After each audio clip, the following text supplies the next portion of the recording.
The January inflation readings in the US, UK, Canada, Australia, Japan, and the Eurozone were all at or near their highest levels over the past 6 months. Even when we strip out the effects of food and energy prices, the picture does not look better. Core inflation is stuck at around 3% in the Eurozone and in the US, and close to 4% in the UK. Strikingly, core inflation in the UK and Australia are at the same level as in Brazil and Mexico, and higher than in India. In a way, it is not too surprising that developing countries are not doing worse than developed countries regarding inflation, and many are doing better. Central banks in developing countries have been willing to keep real interest rates higher and for longer than those in developed countries.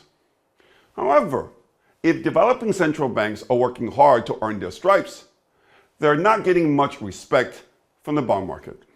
5-year inflation break-evens for Brazilian, South African, and Mexican government bonds are much higher than their French and British counterparts. If we use the difference between 5-year inflation break-evens and the current level of inflation as a proxy of inflation risk premium, it is clear that risk premium on emerging market debt is very high in both absolute and relative terms.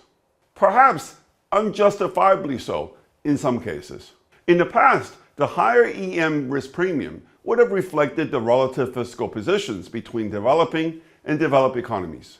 However, today, the likes of Indonesia, Mexico, Brazil, and even South Africa have smaller primary deficits as a share of their GDP than those of Japan, the US, France, and the UK. We've seen a convergence in inflation in fiscal positions between rich and poor countries over the last few years.